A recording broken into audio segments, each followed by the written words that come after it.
2021 அப்புறமேட்டு ஒரு ஆட்சி மாற்றம் ஏற்பட்டது. ஐ think it's third time I am participating this young Indians team. 2021 young Indians and CI சேர்ந்து ஒரு நிகழ்ச்சியில் கலந்துட்டு இருக்கேன் நான். அதன் பிறகு நடந்த ஒரு எஸ் அப்படிங்கிற ஒரு programme, I think it's young entrepreneur innovative summit, அதில் கலந்துருக்கேன் நான். இப்போ இந்த யங் இண்டியன் பார்லிமெண்ட் 2.0 கலந்துருக்கேன். ஸோ இந்த யங் மைண்ட்ஸை நீங்கள் நிறையா படிக்க தான் எஜுகேஷன் சார்ந்து என்ன இன்னோவேட்டிவாக நீங்கள் கொண்டு வரலான்ட்டு உங்களால் திங்க் பண்ண முடியும். இன்னைக்கு என் சப்ஜெக்ட் ரிலேட்டடாக என்இபி சார்ந்து 2 பேர் பேசியிருக்கிறாங்க. அதுவும் பேசியிருக்கின்ற இங்கே நம்முடைய ஆனரபிள் மினிஸ்டர்ஸ் தர்மேந்திர பிரதானும் நிர்மலா சீதாராமனும், எங்கள் சார்ந்து பேசிட்டு இருக்க திருச்சி சிவாவும் கனிமொழி மேடமும் தமிழச்சி தங்கபாண்டியன் ரொம்ப அழகாக நீங்க எல்லாம் பேசியிருக்கீங்க. என்ஐபி வந்து நம்ம மேம்போக்காக பார்த்தீங்கன்னா ரொம்ப ஜாலியாக இருக்கும். எப்போ வேணா ஸ்கூலுக்கு வரலாம், எப்போ வேணா வீட்டில் போய் உட்காந்துக்கலாம், எஜுகேஷன் சிஸ்டத்தை விட்டு வெளியில் வந்துடலாம். திருப்பி யோசிச்சு பார்த்துட்டு சரி ஒரு வருஷம் ஆச்சு திருப்பி ஸ்கூலுக்கு போய் சேரலாம், ரொம்ப ஜாலியாக இருக்கும். பட் ஆனால் சிஸ்டத்தை விட்டு ஒன்ஸ் வெளில வந்துட்டிங்கன்னா திருப்பி உள்ளே போய் அடாப்ட் ஆகுது அவ்வளோ சாதாரண விஷயம் கிடையாது. ஏன்னா இது நிறைய சைக்காலஜிக்கல் இஷ்யூஸ்லாம் இருக்குது. அது எங்கே போய் லீட் பண்ணும் அப்படின்னு பார்த்தீங்கன்னா, இந்த குலக்கல்வின்னு சொல்கிறோம் பார்த்தீங்களா, இந்த ஆசை அதுக்கு வந்துடும். ஸோ இதை நாங்கள் மேம்போக்காக பார்த்து ஒரு பொலிட்டிக்கலாக எதுக்கு அது காட்டினா உள்ளபடியே அது என்னதான் சொல்லுது. ஸ்கூல் எஜுகேஷன் ரிலேட்டடாக ஏறத்தால 39 பாயிண்ட்ஸ் அவங்க மென்ஷன் பண்ணுறாங்க. இந்த 39 பாயிண்ட்ஸும் வேல்யூபிளான பாயிண்ட்ஸா, நம்ம ஸ்டூடெண்ட்ஸ்க்கு தேவையானதா அப்படின்னு பார்த்தா எதுவுமே நமக்கு தேவையில்லாதாக இருந்தது. அதனால தேசிய கல்விக் கொள்கை 2020 என்னும் மத யானை, த ரோக் எலிஃபண்ட் அப்படிங்கிற புத்தகத்தை ஒரு பள்ளிக்கல்வித்துறை அமைச்சராக நான் அதை எழுதியிருக்கிறேன். அதில் பல்வேறு விதமான தகவல்கள் நான் சொல்லியிருக்கேன். முழுமையாக நீங்கள் அதை படிப்பார். ரொம்ப பெரிய புத்தகம், வெறும் ஒரு 134 பேஜஸ் இருக்க ஒரு சின்ன புத்தகம் தான். ஒரு 2 ஹவர்ஸில் படிச்சிடலாம். அதில் ஸோ எந்த அளவுக்கு நான் விழிப்புணர்வோடு இருக்க வேண்டும் என்பதற்காக சொல்கிறேன். இந்த ஸ்டேட் லெவலில் நீங்கள் ரீஜனல் லெவலில் தேர்வாகிற பிள்ளைங்க எங்கிட்ட ஒரு 10 குழந்தைங்களை கொடுங்க.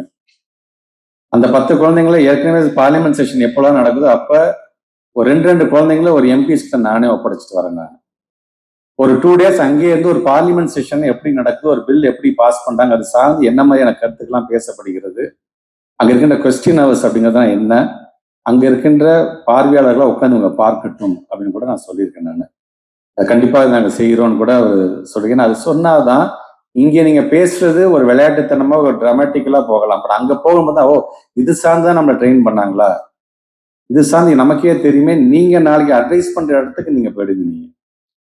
ஸோ அந்த மாதிரியான ஒரு முன்னெடுப்புகளை நீங்கள் ஒவ்வொருவரும் எடுக்க வேண்டும் என்கின்ற ஒரு ஆசை.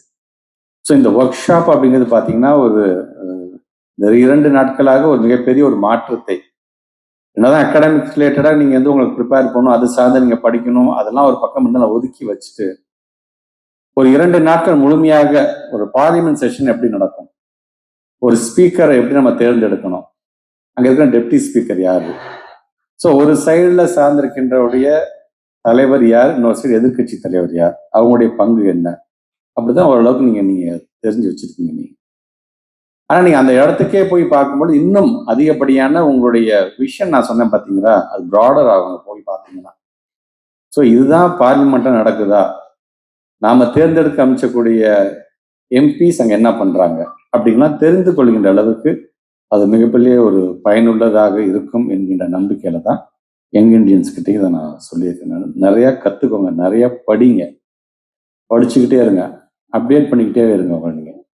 நீங்க அப்டேட் பண்ணிக்கிட்டே இருக்க தான் நீங்க வேர்ல்டு லெவலில் உங்களால் கம்பீட் பண்ண முடியும். நீங்க டெக்னாலஜி வைஸ் இன்னைக்கு அந்த தம்பி நீங்க பேசும்போது சொன்னார், என்இபி அகெயின்ஸ்டா பேசும்போது சொன்னார், டெக்னாலஜி வைஸ் நீங்க நம்ம எல்லாமே கொடுத்துட்டோம். ஸ்மார்ட் போர்டு அப்படின்னு கேட்டீங்கன்னா ஆல்மோஸ்ட் எலிமெண்ட்ரி ஸ்கூல் இருக்க ஆல்மோஸ்ட் எல்லா 22,931 ஸ்கூல்ஸ்க்கு நம்ம போய் கொடுத்துட்டோம். நம்ம hi tech labs high school high secondary school இல்லாமல் மிடில் ஸ்கூல் லெவலில் ஹைடெக் லேப் நம்ம கொண்டு போயிட்டோம்.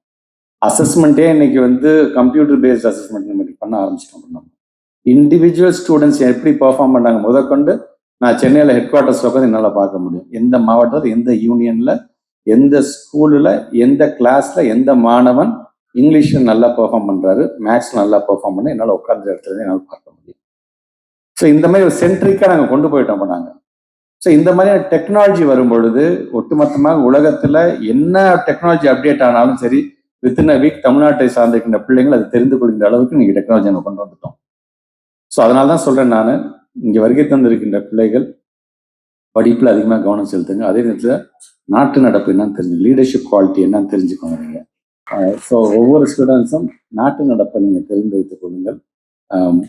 பொலிட்டிக்கலாக வர வேண்டும், பொலிட்டிக்கலாக சிந்தனை வர வேண்டும். நினைக்கிறேன் யாரோ ஒருத்தங்க நமக்காக வேலை செய்வாங்க, யாரோ ஒருத்தங்க நமக்காக குரல் கொடுப்பார்கள் அப்படி இல்லாம நிறைய விஷயத்தை தெரிஞ்சுக்க ஆசைப்படுங்க.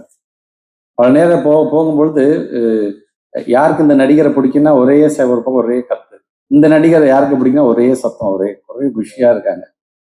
அவங்க கூப்பிட்டு யாருப்பா அவங்க தொகுதி எம்எல்ஏ அப்படின்னா தலையை சொரிஞ்சுட்டு முடிக்கிறாங்க. உங்களுக்கு தண்ணி வரலன்னா தண்ணி கொடுக்குறது நாங்களா இருக்கிறோம், ரோடு சரியில்லைனா ரோடு போறது நாங்களா இருக்கோம், கரண்ட் வரலன்னா நாங்கள் ஈபி நாங்கள் கனெக்ஷன் கொடுத்து நாங்களா இருக்கோம், பட்டா வேணா பட்டா தரோம், ஸ்கூல் எஜுகேஷன் ரிலேட்டடாக ஏதாச்சும் ஹெல்ப் நாங்கள் பண்ணும் பொழுது உங்களால் தேர்ந்தெடுக்கப்படும். நாங்கள் ஒன்றும் வானத்துலேருந்து தான் குதிச்சிடறோம். நாங்கள் எங்ககிட்ட என்ன கேட்க வேண்டும் அப்படிங்கிறத முடிவு செய்ய வேண்டும். யாருக்குன்னா யார் வேணா ரசிகர்களாக இருக்கலாம், தொண்டராக இருக்கிறதுக்கு சில தகுதிகள் வேண்டும். அப்படி இருக்கும் பொழுது நான் கேட்கறேன் சார், அவங்க நம்பி தான் சார் நான் ஓட்டு போட்டேன், இது நீங்க செஞ்சு தரணும் சார், அப்படி கேட்கக்கூடிய தைரியம் நமக்கு வர வேண்டும். அதுக்கு அறிவு சார்ந்து சிந்திக்க வேண்டும். அரசியல் என்றால் என்னன்னு முதல்ல தெரிஞ்சுக்க வேண்டும். அதற்காகத்தான் இன்றைக்கு இந்த மாதிரியான ஒரு நல்ல நிகழ்வுலாம் நடைபெறுகிறது. அதனால இந்த நல்ல நிகழ்வை ஏற்பாடு செய்திருக்கின்ற யங் இந்தியன்ஸும் அவர்களுக்கு உறுதுணையாக இருந்து இந்த இடத்தை நமக்காக கொடுத்திருக்க SSVMA சார்ந்திருக்கின்ற ஒவ்வொருவருக்கும் என்னுடைய நன்றிகளை தெரிவிச்சுக்கிறேன். நாளைய தலைவர்களாக வரும்போது யார் கண்டா உங்க அப்பாயின்மெண்ட்டுக்காக காத்து கொண்டிருக்கின்ற அன்பில் மகேஷ் பொய்யாமல எனக்கு இருப்பேன் அப்படிங்கிற விதத்துல சொல்லி உங்கள் அனைவருக்கும் என்னுடைய வாழ்த்துக்களை தெரிவித்து இந்த அளவில் உரையை நிறைவு செய்கிறேன். நன்றி, வணக்கம். செய்திகளை உடனுக்குடன் தெரிந்து கொள்ள கீழ்கண்ட கேபிள் மற்றும் DTH நெட்வொர்க்குகளில் எம்நாடு செய்தி தொலைக்காட்சியை காணுங்கள். பாதகம் செய்பவரை கண்டால் நாம் பயம் கொள்ளலாகாது பாப்பா. மோதி மிதித்து விடு பாப்பா, அவர் முகத்தில் உமிழ்ந்து விடு பாப்பா. அண்மை செய்திகளை உடனுக்குடன் தெரிந்து கொள்ள இணைந்திருங்கள் எம்நாடு தொலைக்காட்சியுடன்.